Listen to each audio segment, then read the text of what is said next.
Many years ago, in the eastern part of the country, there was a man named Ude. Ude was the only surviving son of his parents. Ude was blessed with 6 daughters and a son. In those days, male child was valued and treasured over female child. Ude was not happy with his wife for giving him 6 girls and only a son. He wanted to marry a second wife, but the doctor told him that he can no longer father a child. Ude wept for his health condition for a very long time. He became moody and always isolated himself. He always prayed to his ancestors to protect Onoshe, his son, and keep him alive. Onoshe was treated with excessive care and was loved among his siblings. He attended the best schools and he never lacked anything in life. Ude vowed to marry a girl for Onoshe at his tender age. On one Nkwo market day, Ude was on his way back. He saw 6 boys and a beautiful girl farming. Ude stopped and asked a passerby who the girl was. "Oh, Nai, she is Egodi, the only daughter of Mr. Ogeneuwa in Ashi village." And the boys, Ude asked, "They are Egodi's brother," she replied. "Oh, thank you, my daughter." Ude went home happily, singing and greeting everyone he saw on his way. Ude muttered under his breath, I have found a wife for Onoshe, my son, from a family blessed with male children. I am sure she will bear many children for my son Onoshe." Few days later, Ude traveled to Ashi village in search for Mr. Ogeneuwa. Mr. Ogeneuwa and Ola, his wife, welcomed Ude and offered him kola nut as tradition demands. Ude made his intentions known to Mr. Ogeneuwa and Ola, his wife.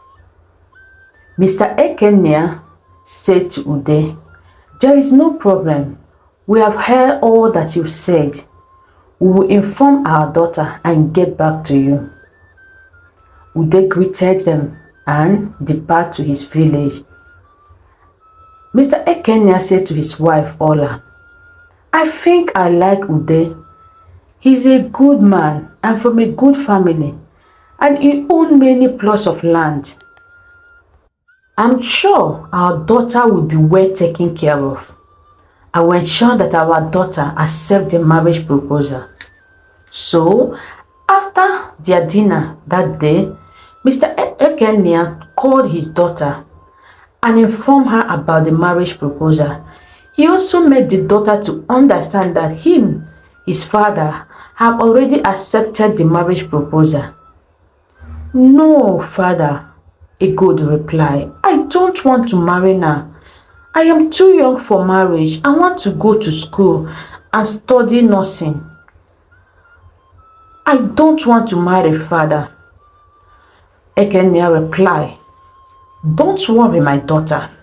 When you marry Onoshe, the only son of Ude, everything Ude has will become yours, and you can go to school later." Mr. Ogeneuwa persuaded Egodi into accepting Ude's marriage proposal. Egodi's mother was not happy about the new development.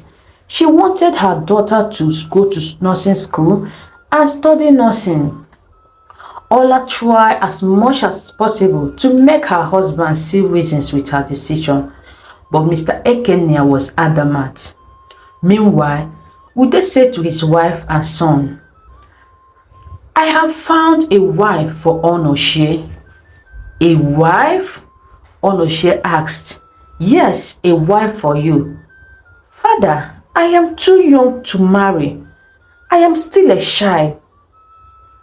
Ude continued speaking.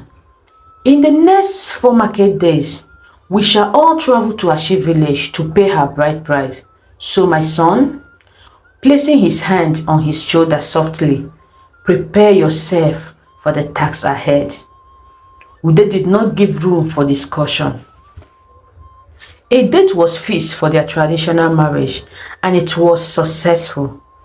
After the traditional rite was performed, Ude assured Mr. Ogeneuwa and Ola his wife that Egodi, their daughter, who is now his daughter-in-law, will be well taken care of. After Onoshe's first night with Egodi, he grew to love her so much, and Egodi shares the same feeling. Ude and his wife cherished Egodi, and they pampered her. After 8 market days, her mother-in-law noticed some changes in Egodi's body, so she called her for a discussion. "My daughter, how are you? Hope you are fine," she asked. "Yes, Mama, I am very fine," Egodi replied. "My dear," the mother-in-law called her, smiling warmly at her, "I have noticed some changes in your body. Please, dear, when do you see your menstruation last?" Mama, tell me, my daughter, why are you shy?" "Mama, I can't remember," she answered. "Okay, there is no problem. We shall go to the hospital this afternoon so that the doctor can run some tests on you." "No problem, Mama."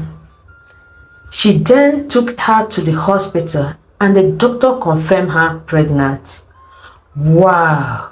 There was a big jubilation in Ude's household.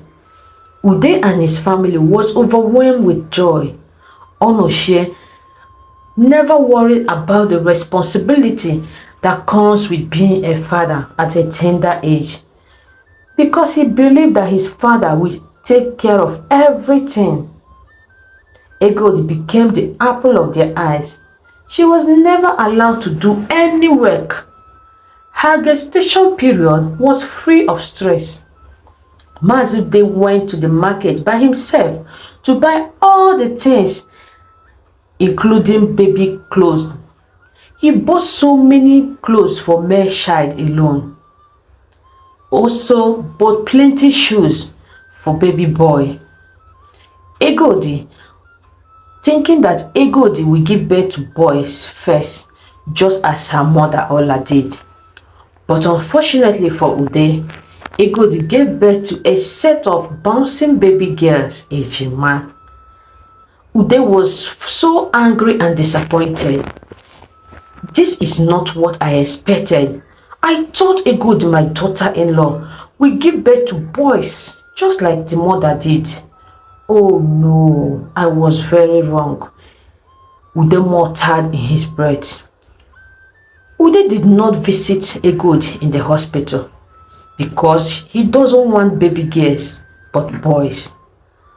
On the arrival of the twins to the house, friends and neighbors gathered to celebrate Egodi and her babies, but Ude was nowhere to be found. Onoshe named his daughters Mercy and Grace. Ude abandoned the upkeep of the babies to Egodi and Onoshe. Egodi started working in people's farm for money at a tender age. She never informed her parents about what she's passing through. Onoshe, on the other hand, who was pampered and never allowed to do any work since his childhood, could no longer bear the heat further. He pleaded with his father to give him a second chance, that he believed his wife Egodi will give birth to a male children. They shouted at Onoshe, "Quiet! I don't have resources to waste on female children who will marry and become another man's property. You must marry a second wife." Ude replied. Onoshe pleaded with his father, but to no avail. Onoshe was sad on his father's persistence, so he left his premises in anger. He couldn't sleep for days. He was thinking how he was going to take care of his wife and babies without his father's support. Onoshe was left with no option but to do his father's bidding. For he who pays the piper deters the tune. When Egodi heard that her husband was going to marry a second wife, she became unhappy and decided to travel to Ashe to see her parents. She narrated all she had been through in her marriage to the parents. Her parents felt pity for her, but her father encouraged her to go back to her husband and hold on to God. They supported her financially and also gave her enough foodstuff that can sustain her for a while. Egodi started a petty business with the money her parents gave to her. With God on her side, she got a store along an express road leading to a major city. She always carries her children every day she goes to the market. One fateful day, as Egodi was crossing the express road to sell her goods, she was hit by a vehicle. The vehicle owner rushed her to the nearby hospital.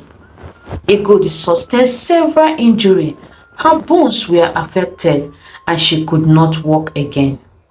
When the news of Egodi's accident reached Onoshe and his father Ude, they did not show concern and never visited her in the hospital. Days later, Ude sent message to Egodi's father requesting for the refund of the bride price they paid on Egodi. He stated that his son Onoshe was happily married and cannot be a husband to a crippled woman. After 2 market days, Mr. Ogeneuwa sent for Onoshe and his father Ude. He returned Egodi's bride price to Onoshe, and Onoshe broke the calabash as tradition demanded. Egodi wept when she received the sad news. "Oh God, what have I done? Who did I offend? What is my crime? Look at me now. My husband have rejected me and I can no longer walk. How will I train my children?" Egodi cried. As she was crying, the doctor opened the door and said to her, "Stop crying, dear. You are not alone in this, and you will certainly walk again. You have been referred to orthopedic hospital, which specialize on the care of the bones. I assure you that you will soon walk again. Mr. John will soon be here to pick you up." "Mr. John?" Egodi asked. "Yes, Mr. John, the man that hit you with his car." Mr. John gave Egodi's parents the sum of 5 million naira to take care of Egodi's children. He also paid the hospital bill and ensured that Egodi lacked nothing while she was in the hospital. Mr. John also opened a big supermarket loaded with all kinds of goods for Egodi and handed the key over to her mother, Ola.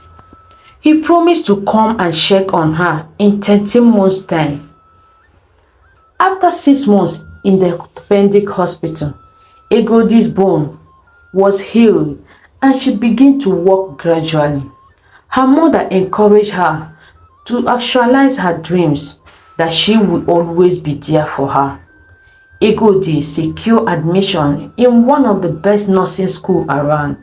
Life takes a drastic turnaround for Egodi and her family.